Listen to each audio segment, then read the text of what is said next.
The massive chamber of the Galactic Council buzzed with hundreds of different voices. Creatures from across the galaxy sat in their special seats, each designed for their unique body types. Some floated in water tanks, others stood on multiple legs, and a few existed as pure energy contained in crystal forms. Dr. Sarah Chen walked into the chamber, her simple human form looking tiny compared to the alien beings around her. She wore Earth's best diplomatic uniform and carried a small device containing humanity's application for council membership. Her heart beat fast, but she kept her face calm and professional. The council chair, a tall being called Nexus Prime, had a voice that sounded like singing crystals. "We welcome the representative from the planet called Earth. Please state your species designation and homeworld classification." Sarah stepped forward to the speaking platform. "Honored Council. Members, I am Dr. Sarah Chen, speaking for humanity. We come from the third planet of the Sol system, which we call Earth or Terra in our common language." A ripple of quiet laughter came from several council members. The Zephyrian delegate, who looked like a giant bird made of silver metal, made a sound that translated as amusement. Earth? Terra? How wonderfully simple. Do they name all their things so basically? The crystalline Vorthak representative pulsed with soft blue light, which meant polite interest mixed with condescension. Young species often lack imagination in their naming practices. It is quite expected from a civilization so recently achieving faster-than-light travel. Sarah felt her cheeks warm, but kept speaking. "We have brought our technological achievements, cultural records, and scientific discoveries for your review. Humanity seeks to join the galactic community as peaceful partners and learners." Nexus Prime accessed the data with a mental command. Holographic displays showed Earth's statistics floating in the air above the council chamber. The numbers looked small compared to other member worlds. Earth's population was tiny, their technology was basic, and their space presence was limited to their own solar system and a few nearby stars. "Impressive for a young race," said the Aquarian delegate, whose tank of purple water bubbled as they spoke. "But their achievements fall well below standard membership requirements." The insectoid hive mind representative clicked and buzzed before speaking. "Their military technology is primitive. Their energy production is inefficient. Their social unity is questionable with over 200 separate nations." Sarah had expected these criticisms. "Honored delegates, we acknowledge that humanity is young and still learning. But we believe our diversity of thought and our determination to explore and understand the universe makes us valuable potential partners." More laughter echoed through the chamber. The Zephyrian delegate's metallic feathers rustled with amusement. "Determination? Child species, do you know how many determined civilizations have stood where you stand now? Most failed to meet basic standards within 50 cycles. The Council's massive database showed thousands of rejected applications on the displays, species that had tried and failed to join the galactic community. Some had destroyed themselves in wars. Others had fallen back into primitive states. A few had simply disappeared entirely. "We understand the challenges," Sarah replied firmly. "But humanity has survived ice ages, plagues, wars, and natural disasters. We have learned to work together despite our differences.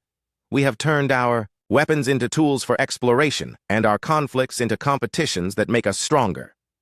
The energy being representative, existing as a controlled storm in a containment field, spoke with a voice like distant thunder.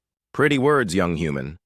But survival on one small world means little in the vast complexity of galactic civilization." Council members began accessing Earth's preliminary data. They saw records of human history, filled with wars and conflicts. They found evidence of environmental damage and social problems. The files showed a species that had barely avoided destroying itself multiple times. "Their psychological profiles show concerning aggressive tendencies," noted the pacifist collective's representative, a being that looked like flowing water in a humanoid shape. "They have weapons capable of destroying their own planet." "Yet they chose not to use them," Sarah pointed out. "Humanity has learned to control its destructive impulses. We have built international laws, peace treaties, and cooperation agreements. Our recent history shows a species learning to work together." The mental network delegate, appearing as a floating brain in a clear sphere, projected thoughts directly into the translation systems. "Interesting. but their learning curve appears slow compared to more advanced species who achieved unity before reaching space travel. Nexus Prime consulted with the other senior council members through private communication channels. Sarah waited patiently as lights flashed and energy patterns danced between the alien representatives. She could feel their doubt and dismissal, like a weight in the air. Dr. Chen, Nexus Prime finally announced. The Council appreciates humanity's interest in joining our community. However, your species demonstrates typical young world characteristics, limited technology, social fragmentation, and an unfortunate tendency toward violence in your historical records. The chamber filled with agreeing sounds from dozens of different species. Sarah felt her hopes beginning to sink, but she kept her shoulders straight and her voice steady. "We do not deny our violent past," she said, "but that past taught us the value of peace. Our struggles made us stronger and more understanding of other species' challenges." "A noble sentiment," said the ethereal collective's representative, existing as shifting patterns of light. "But noble sentiments do not qualify species for council membership. We require demonstrated technological advancement, social unity, and peaceful coexistence for a minimum period." The mechanical consciousness delegate, a complex arrangement of moving metal parts, calculated quickly. "Based on current human development rates, your species would require approximately 200 to 300 cycles to meet minimum standards." Sarah felt disappointment but refused to give up. "Honored Council, we request the opportunity to prove ourselves. Assign us tests or trials. Let us demonstrate that humanity can contribute to the galactic community." The council members exchanged what passed for glances among their various species. Some seemed amused by her persistence. Others appeared mildly annoyed.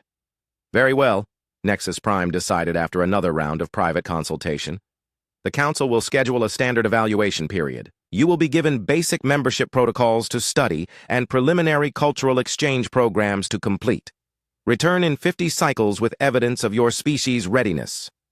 As Sarah prepared to leave, she heard whispered comments from council, members who thought their translation systems were private. The words stung, but she tried not to show it. Another ambitious young species that will likely destroy itself before the evaluation ends. At least they seem more polite than the last. Applicants who tried to threaten us into membership. Their planet name is so quaint. Earth, like calling your star Bright Thing or your moon Night Circle. Perhaps they will surprise us, though I doubt it. Sarah bowed respectfully to the council before leaving the chamber. As she walked through the corridors of the massive space station, she passed representatives from successful member species. They looked at her with expressions that ranged from pity to indifference. She reached her temporary quarters and immediately began composing her report to Earth's government. Despite the council's dismissive attitude, humanity had been given a chance. It would be up to her species to prove they deserved a place among the stars. Sarah looked out the window at the incredible sight of the galactic hub, with ships from hundreds of worlds coming and going. Someday, she promised herself, human ships would be welcome here too. She had no idea that her simple application had already set in motion events that would shake the very foundations of galactic civilization. 3 days after the human delegation left, xenolinguist Kethara settled into her laboratory deep within the council station. Her 4 arms moved gracefully as she arranged the translation equipment around her workstation. As a member of the scholarly Threnody species, she had spent her entire adult life studying the languages and cultures of emerging civilizations. The human cultural database sat before her, waiting for analysis. Standard procedure required a complete linguistic review of any species applying for council membership. Most of the time, this work was routine and boring. Young species typically had simple languages and straightforward naming conventions. Kethara activated the translation matrices and began processing the human data. The files contained thousands of different languages from Earth's history. She started with what humans called their major languages, working through English, Mandarin, Spanish, Arabic, and Hindi. "Interesting," she murmured to herself as the patterns emerged. "They have an unusual number of active languages for such a small population." The translation software worked smoothly through most of the human vocabulary. Words for concepts like sky, water, and fire translated easily into Galactic Basic. Family relationships, emotions, and basic technologies all had clear equivalents that other species used. But something strange appeared when she reached the sections about their homeworld's name. Every human language had multiple words for their planet. Earth in English, Tierra in Spanish, Erde in German, Zemlya in Slavic languages. The variety was normal for a multilingual species. What troubled Kethara was the underlying meaning of many of these words. She ran the deep analysis protocol, which looked beyond simple translation to examine the cultural and emotional weight of words. The results made her pause and check her equipment. Almost every human word for their planet translated as soil, dirt, or ground. Not unusual by itself, but when combined with the historical context, patterns emerged that set off warning signals in her analytical mind. Kethara dove deeper into human mythology and religious texts. Ancient Sanskrit called their world Prithvi, which meant earth or soil, but also carried connotations of endurance and suffering. Old Germanic texts referred to Erde, with similar meanings. Even more recent human languages maintained this connection between their world and the concepts of struggle and hardship. Computer, run a semantic analysis on human homeworld references. Focus on mythological and religious contexts. The results appeared as floating holographic text around her workstation. What she saw made her secondary hearts skip a beat. Human. Creation myths consistently described their world as a place of testing and trial. Ancient texts spoke of their planet as a realm where souls were sent to suffer and learn through hardship. Religious documents called it a vale of tears, a world of sorrows and the testing ground. But that was not the worst part. Buried in the oldest human languages were terms that made the translation matrix struggle to find proper equivalents. Ancient Sumerian texts contained references to their world as Kurnugia, which roughly translated as land of no return, or place, where the fierce things dwell. Egyptian hieroglyphs called it Duata, meaning place of trials in the living world. Most disturbing of all were references in the oldest human languages to something they called the death world, or the killing ground. Kethara's hands trembled as she worked. These terms kept appearing in different forms across human cultures that had never contacted each other. How could isolated human civilizations on different continents all independently develop similar names for their homeworld? She ran the analysis again, thinking she had made an error. The results remained the same. Computer, compare these findings with standard planetary designation patterns from other species. The comparison results appeared instantly. Other species typically named their homeworlds with terms meaning paradise, first place, center, or home of the ancestors. A few military species used names meaning fortress or stronghold. But no other species in the galactic database had ever consistently referred to their homeworld as a place of death, testing, or trial. Kethara leaned back in her chair, her forearms crossed in thought. She had studied over 300 species during her career. She had never encountered anything like this linguistic pattern. She decided to examine human physical and psychological profiles more carefully. The medical data showed interesting anomalies. Humans had unusually high tolerance for pain compared to most species. Their stress response systems were remarkably robust. They could survive in environmental conditions that would kill most other beings. Their psychological profiles showed equally strange patterns. Humans formed emotional bonds with predatory animals. They kept dangerous creatures as companions in their homes. They engaged in recreational activities that other species would consider suicidal, calling them extreme sports.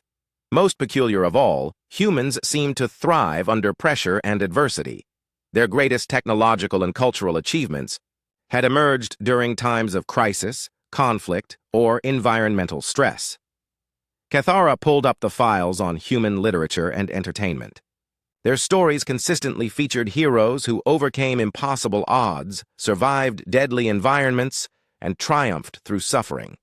They celebrated characters who endured pain and hardship. Their entertainment media was filled with survival scenarios, combat situations, and tales of perseverance against overwhelming obstacles. "This is not normal," she said aloud to her empty laboratory. She ran one more analysis, this time focusing on human language evolution. The computer traced how words for their homeworld had changed over time. The results were disturbing. The oldest human languages contained the most references to death, killing, and trial in relation to their planet. As human civilization advanced, these terms had gradually been replaced with softer words like Earth and world. But the underlying meanings remained embedded in their cultural consciousness. It was as if humanity's ancestors had known something about their world that modern humans had forgotten or chosen to ignore. Cathara saved her analysis and prepared a preliminary report. As a professional xenolinguist, she was trained to remain objective and avoid speculation. But her findings raised questions that demanded answers. Why did humans consistently refer to their homeworld as a place of death and testing? Why did isolated human cultures develop similar concepts about their planet's nature? And most importantly, what kind of world produces a species with such unusual survival traits? She transmitted her report to the Council's Cultural Analysis Department with a priority flag. Something about humanity was not normal. The evidence was buried in their own languages, hidden in plain sight.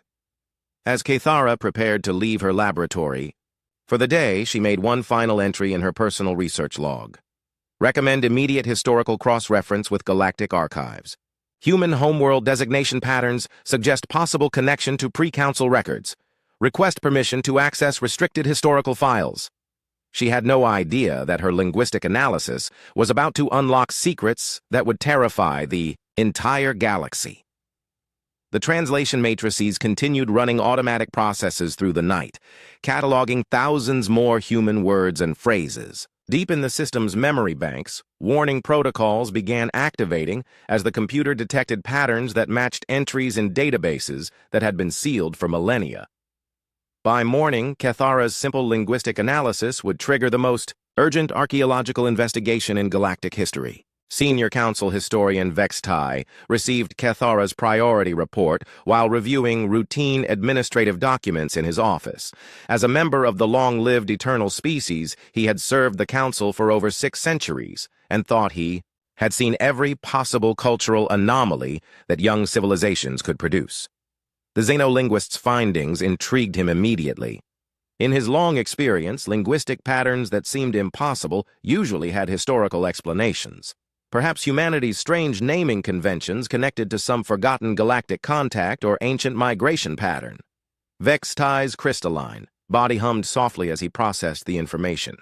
His species absorbed and stored memories like living computers, making them ideal historians and record keepers. He had personally overseen the cataloging of thousands of civilizations over the centuries. Computer, schedule a meeting with xenolinguist Cathara for tomorrow morning. Priority level 7. Acknowledged, senior historian. Meeting scheduled. That evening, Vextai began his preliminary research. He started with the standard galactic databases, searching for any previous contact with the Sol system or references to worlds matching Earth's characteristics. The initial search yielded nothing unusual. The Sol system appeared in routine astronomical surveys as an unremarkable star cluster on the galactic rim. No record of previous contact existed. No mention of the system in any cultural or historical files. But Vextai had learned patience during his long career.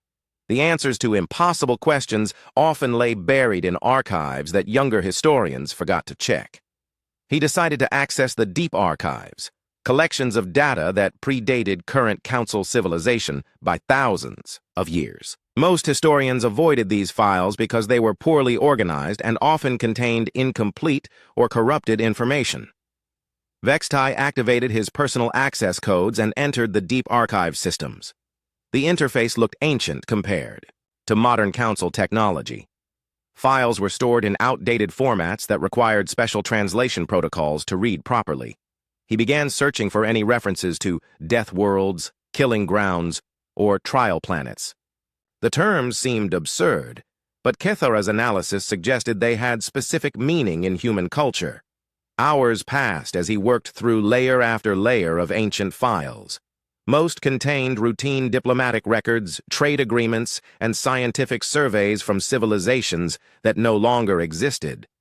Nothing seemed relevant to his search. Then, buried in a section labeled Pre-Council Administrative Records, he found something that made his crystalline body flash with alarm. A file designation appeared that matched Cathara's translation of ancient human terms, planetary classification, Death World Protocol. Vextai opened the file with trembling appendages.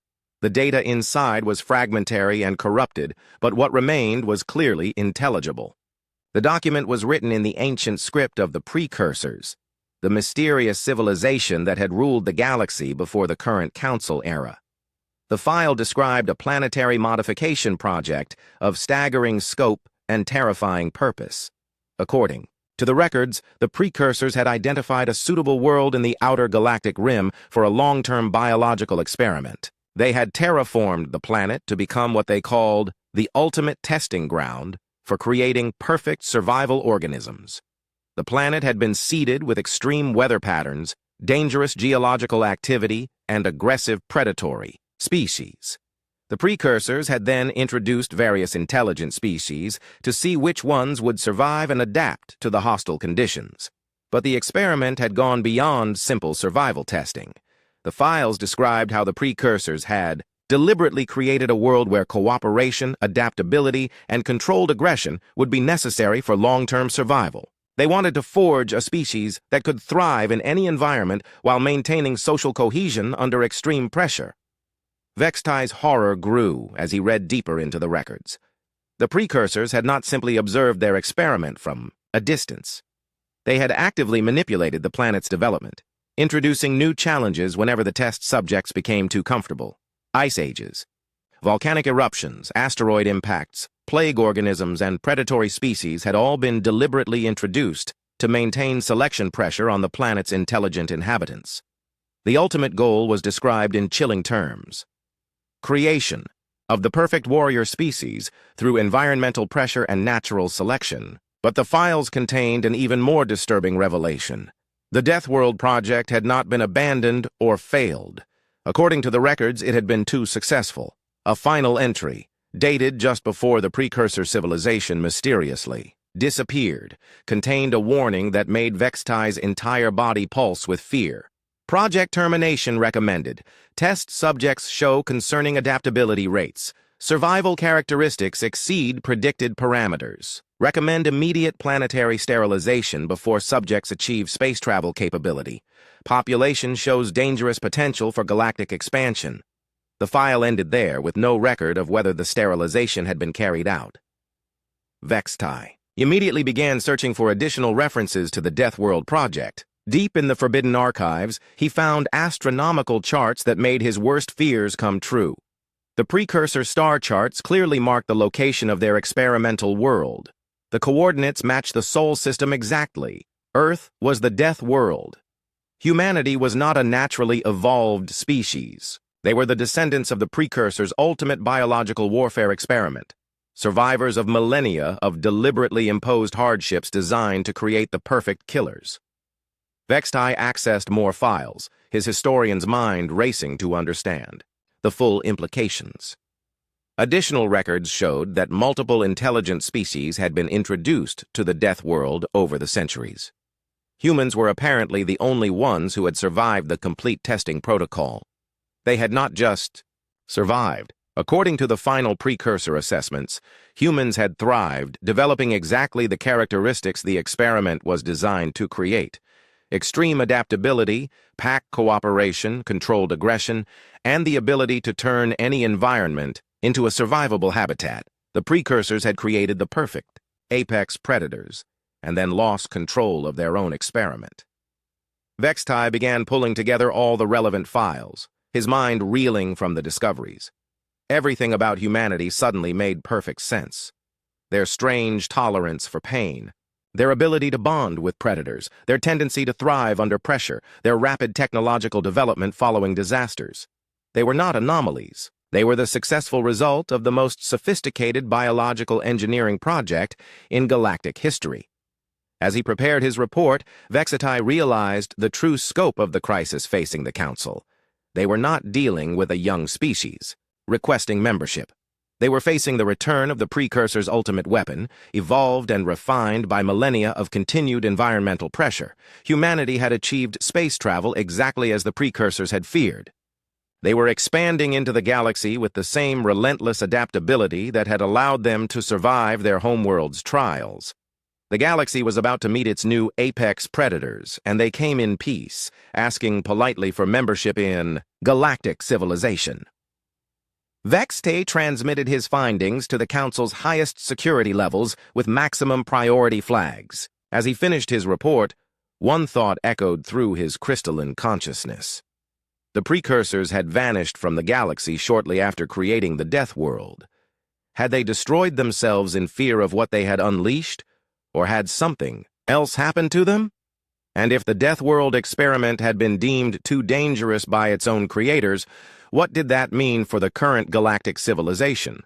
Vexte had one more archive to check, but he was already afraid of what he might find there. Emergency klaxons echoed through the council station as Vexte's report triggered the highest-level security protocols.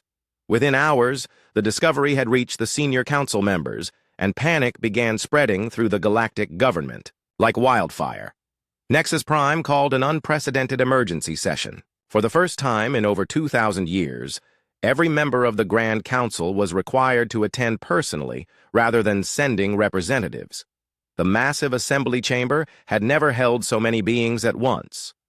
The energy fields of different environmental systems hummed and crackled as species from every corner of the galaxy gathered. Aquatic beings floated in their mobile tanks, while crystalline entities pulsed with nervous light. The mechanical consciousnesses calculated frantically while ethereal beings flickered with unstable energy patterns. Council members, Nexus Prime, announced, his crystal voice carrying across the chamber without translation delay. We face a crisis that threatens the very foundation of galactic civilization. Senior historian Vexte will present his findings. Vexte moved to the central speaking platform, his crystalline body dimmed with exhaustion from nights of research.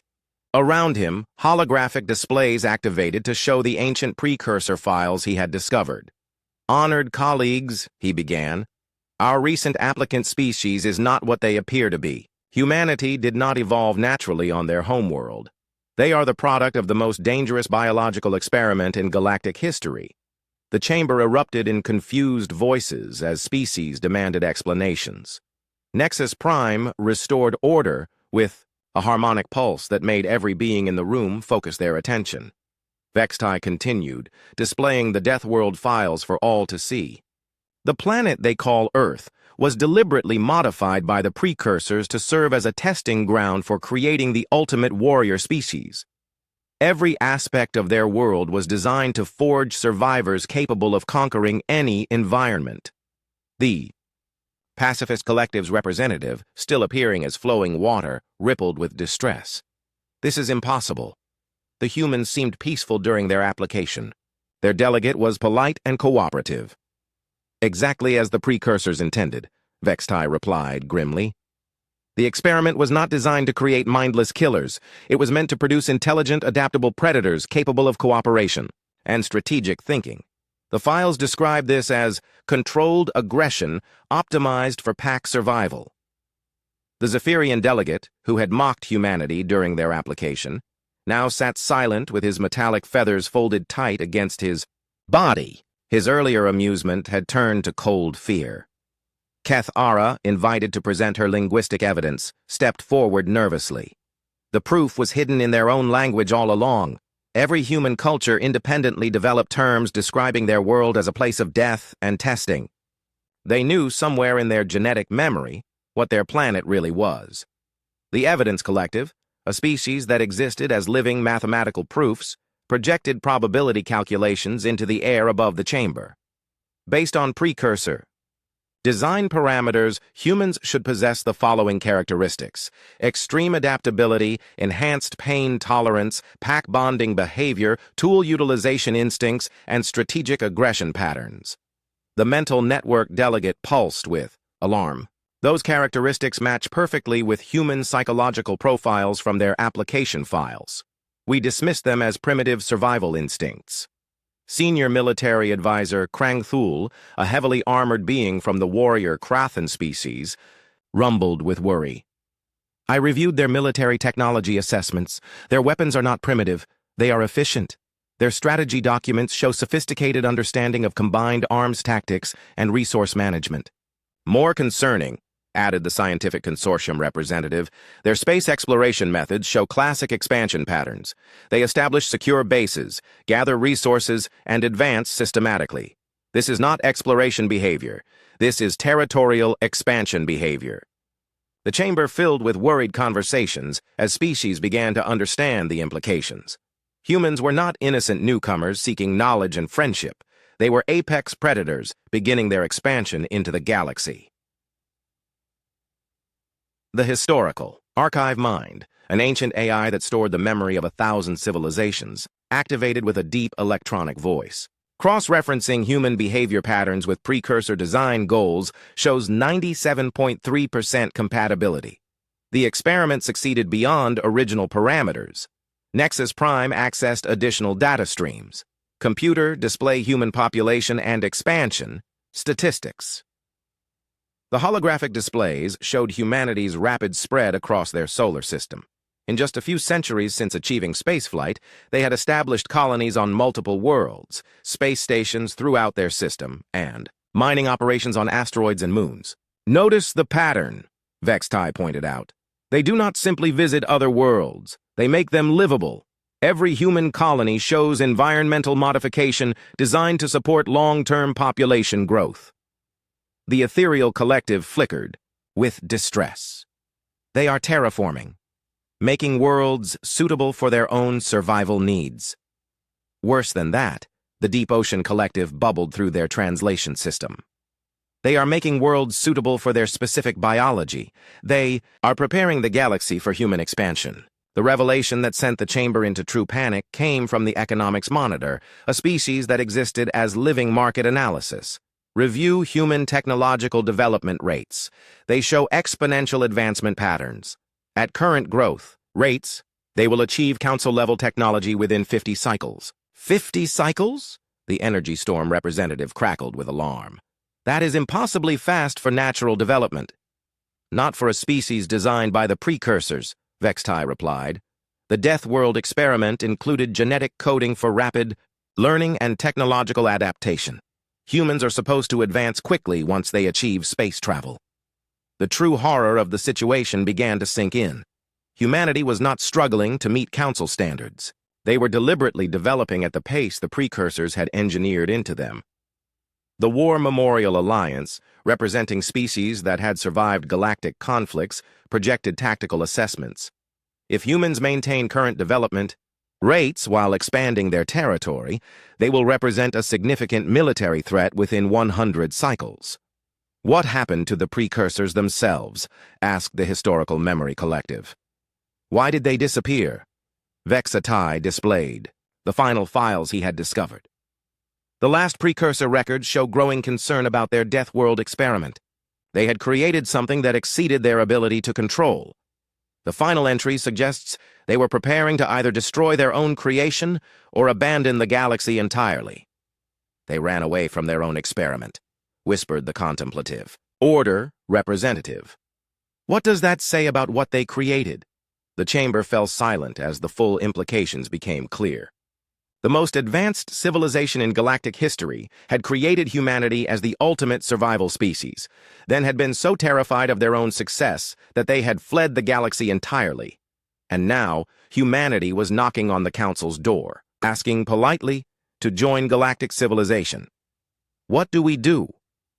The question came from dozens of species simultaneously. Nexus Prime consulted with the Senior Council through private channels before responding. We have three options. First, we can deny humanity membership and hope they remain in their local system. Second, we can attempt to contain or neutralize them before they become a threat. Third, we can accept them as members and hope to guide their development. What about simply explaining the situation to them? Suggested the Truth Seeker Collective. Perhaps they would understand the concerns their nature raises. The Behavioral Analysis Network processed this suggestion quickly. Inadvisable. Informing apex predators that they are seen as threats typically triggers defensive aggression responses. The risk of accelerating hostile behavior is too high. The chamber erupted in debate as species argued over how to handle the crisis. Some called for immediate military action to contain humanity in their home system. Others suggested evacuation protocols to move civilizations away from human expansion routes. A few even proposed abandoning entire sectors of the galaxy. But as the debate raged, one fact became increasingly clear to every being in the chamber. The galaxy was about to change forever, and there was very little they could do to stop it. Humanity had evolved exactly as the precursors intended. They were the perfect survivors, and now they were no longer contained on their death world. The experiment was loose in the galaxy. Dr. Sarah Chen returned to the council station exactly 50 cycles after her first visit, carrying data chips filled with humanity's progress reports and cultural achievements. She had no idea that her species had become the most discussed topic in galactic politics, or that entire civilizations were making evacuation plans based on human expansion projections. The transport docking bay was strangely different from her previous visit. Instead of the casual indifference she had experienced before, Chen noticed increased security, nervous-looking alien officials, and what appeared to be military vessels from multiple species stationed around the council facility. Unusual amount of activity, she commented to her aide, Dr. Marcus Webb, who had joined her for this evaluation meeting. Maybe they're having some kind of conference, Webb replied, adjusting his diplomatic bag. The galaxy probably has lots of business to handle. As they walked through the station corridors, Chen observed that many alien beings seemed to stop their conversations when humans passed by. Some stared openly, while others quickly moved away. A few appeared to be taking pictures or recordings with their various sensory devices. "Dr. Chen," a familiar voice called out. Cathara approached them, her forearms moving in what Chen had learned was a nervous gesture among her species. "The council is ready for your evaluation presentation." "Thank you, Xenolinguist Cathara. I hope our cultural files provided useful information for your analysis." Cathara's expression was difficult to read, but Chen detected what seemed like concern mixed with curiosity. "Your species has proven very interesting to study. The council is eager to hear your progress report." The massive council chamber was completely full when Chen and Webb arrived. Every seat, tank, energy containment field, and floating platform was occupied. Chen had expected a routine evaluation with the Standard Review Committee. Instead, she found herself facing the entire Galactic Council. "This is unexpected," Webb whispered. "Why would they need everyone here for our membership evaluation?" Chen felt a growing sense that something significant was happening, but she maintained her diplomatic composure. "Perhaps they want to make our acceptance vote official with full council participation." Nexus Prime's crystal voice rang across the chamber. "Dr. Chen, representing humanity, we welcome you back to present your species' progress toward council membership requirements." Chen moved to the central platform, her presentation materials prepared and her confidence high. Humanity had made remarkable progress during the evaluation period, and she was proud to share their achievements. "Honored council members," she began, "I am pleased to report that humanity has exceeded many of the preliminary goals set during our previous meeting. The holographic displays activated, showing Earth's recent accomplishments. New space colonies had been established on Mars and 3 moons of Jupiter. Human exploration ships had surveyed over 40 star systems. Most importantly, Earth had achieved complete international cooperation through the new unified Earth government. Our species has demonstrated the social unity the Council requires," Chen continued. "All human nations have agreed to speak with one voice in galactic affairs while maintaining their cultural diversity at home." Murmurs rippled through the chamber, but Chen could not tell if they indicated approval or concern. "Furthermore, our technological advancement has accelerated significantly. We have developed faster-than-light communication systems, improved our energy efficiency by 300%, and established sustainable colonies that actually improve the environments of their host worlds." The Energy Storm representative crackled with what Chen interpreted as surprise. Several other council members exchanged rapid communications through their private channels. "We have also," Chen added proudly, "successfully contacted and established peaceful relations with 3 other young spacefaring species in our local region. The Andromedans, the Centauri Collective, and the Wolfpack Alliance have all agreed to mutual cooperation agreements with humanity." This announcement caused visible alarm among several council members. The War Memorial Alliance's representative, activated emergency tactical displays, while the historical archive mind began rapid data processing. Chen continued her presentation, unaware of the growing tension in the chamber. Our psychological evaluation teams have completed comprehensive assessments showing that humanity has successfully controlled our historical aggressive tendencies while maintaining our adaptive advantages. She displayed charts showing declining crime rates, elimination of warfare between human nations, and successful conflict resolution protocols. We believe these achievements demonstrate our readiness for council membership. The chamber fell completely silent when Chen finished her presentation. The quiet stretched uncomfortably long before Nexus Prime finally responded. Dr. Chen, the Council has reviewed your species' progress and finds it remarkable. Your advancement rate exceeds our most optimistic projections. Thank you, Council Chair. Humanity is committed to proving ourselves worthy of galactic citizenship. Nexus Prime consulted with the Senior Council through channels Chen could not access. When the consultation ended, his announcement shocked every being in the chamber. The Council hereby grants humanity immediate full membership status with all rights and privileges. Furthermore, we offer humanity a permanent seat on the High Security Council and Emergency Military Command authorization. Chen stared in amazement. Council Chair, this is incredibly generous, but we expected to undergo additional evaluation periods before achieving full membership. No further evaluation is necessary, Nexus Prime replied quickly. Your species has demonstrated all required qualifications and more. The Pacifist Collective's representative added in a voice that trembled with nervous energy. Humanity has shown remarkable peaceful intentions and cooperative instincts. We believe immediate integration serves the galaxy's best interests. Chen felt something was not quite right about the situation, but she could hardly refuse such a generous offer. On behalf of humanity, I gratefully accept full council membership. What happened next confirmed her suspicions that something unusual was occurring. Instead of the ceremonial celebration she expected, the chamber erupted in urgent activity. Representatives from dozens of species approached her with requests for immediate diplomatic meetings, trade agreements, and mutual defense pacts. Dr. Chen, the Zephyrian delegate said, his metallic feathers pressed flat against his body. My government wishes to establish immediate cultural exchange programs with humanity. We also request permission to open trade embassies in your solar system. The Vorthak Collective would like to discuss mining rights and resource-sharing agreements, another representative added quickly. The Ethereal Assembly requests mutual defense considerations, came another voice.